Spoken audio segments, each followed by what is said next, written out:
างบอลดีทางบ้านน้ำท่วมครับ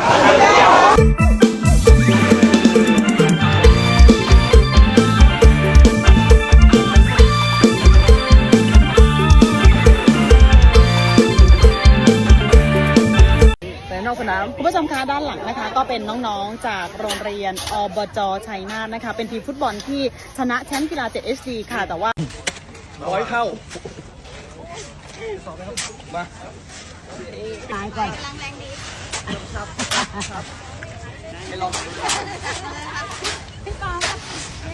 โอ้โหสบายดีนะฮะ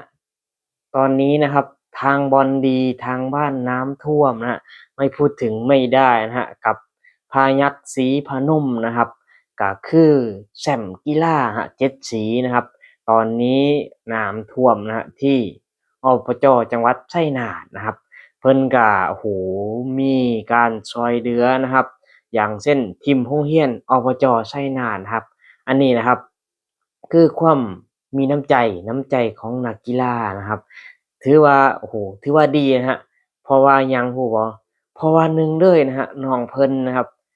เกิดอยู่ไทยใหญ่ที่ไทยเติบโตที่ไทยถือว่ามีครูบาอาจารย์มีผู้หลักผู้ใหญ่นะฮะคอยบอกคอยสอนคอยแนะนำนะครับให้เป็นคนหนึ่งเลยนะครับก็คือให้มีน้ำใจนะครับให้มีน้ำใจต่อเพื่อนมนุษย์นำกันนะครับ ถือว่าเพิ่นได้สร้างคุณงามความดีให้กับประเทศชาติหรือว่าทางหลวงหรือว่าตอนนี้กับโอ้โฮน้ำท่วมเนาะในหลายพื้นที่ก็ฝากขอเป็นกำลังใจให้นะครับนี่นะครับน้องพายัคฆ์นะครับศรีพนมนะครับเพิ่นนะครับยังมีการได้ไปช่วยเหลือนำทีมนะครับนำทีมโดยนะครับนักฟุตบอลนะครับอบจชัยนาทนะครับให้ไปช่วยเหลือนี่นะครับความแตกต่างหรือว่าความมีน้ำใจนะครับ เพิ่นมีโอกาสได้มาอยู่ไทยหยังบ่แต่ว่าได้เห็นแต่เพิ่นเป็นนักกีฬายังบ่พอนะครับโอ้โฮได้เห็นแต่แบบคุณงามความดีของเพิ่นได้สร้างเพื่อประเทศชาตินะครับสิ่งที่เพิ่นใฝ่ฝันสิ่งที่เพิ่นอันนี้อาจสิมีโอกาสนะครับบ่าวตะวันมองแบบนี้ครับนี่นะครับประเทศไทยนะครับประเทศไทยมีอะไรหลายๆอย่างหลายๆสิ่งที่ทำให้นะครับคนเรานะครับเปลี่ยนไปไม่ว่าจะเป็นเรื่องทุกๆอย่างไม่ว่าจะเป็นเรื่องการศึกษา การเรียนนะครับเพิ่นก็มีการแบบว่าโอ้โฮให้กำลังใจอย่างดีครับนี่แหละครับ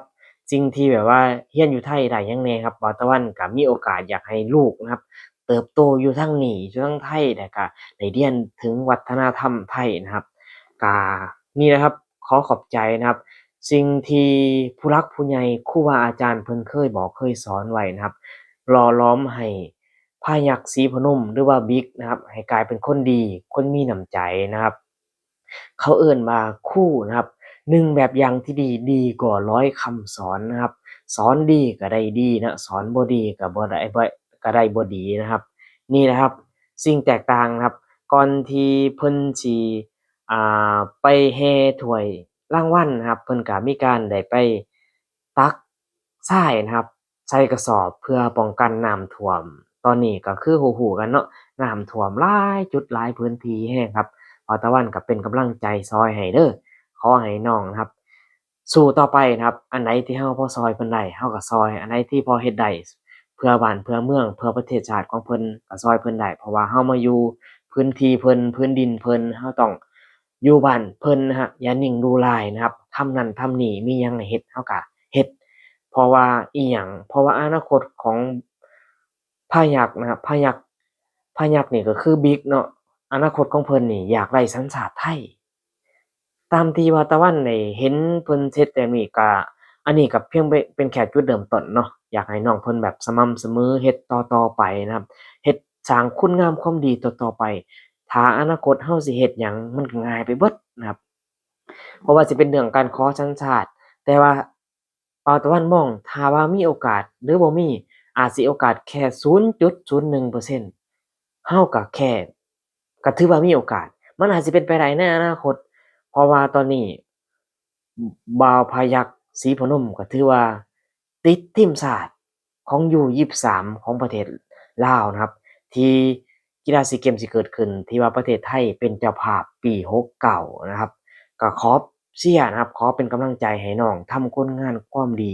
ตลอดไปเด้อนะครับ นี่แหละบ่าวตะวันก็ดีใจได้ครับดีใจแทนออกมาแสดงความรู้สึกออกมาแสดงความเห็นแทนคนลาวได้คนเนาะจะเป็นคนฝากคนไทยนะครับฝากเบิ่งฝากเชียร์น้องนะครับแล้วก็ก่อนอื่นนะครับก็ฝากครับฝากเป็นกำลังใจให้บ่าวตะวันแหน่ให้ทำคลิปนะครับอันไหนที่บ่าวตะวันเว้าผิดพลาดหรือว่าผิดพลาดประการใดบ่าวตะวันก็ขอโทษขออภัยเด้อนะครับบ่าวตะวันก็อยาก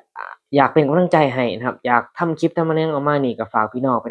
กำลังใจให้แหน่นะครับฝากกดติดตามฝากกดไลค์ฝากพูดคุยกันในคอมเมนต์ก็ได้นะครับคลิปนี้ก็สิมาเว้าเรื่องของพยัคฆ์ศรีพนมประมาณนี้ครับโอเคครับขอบคุณครับ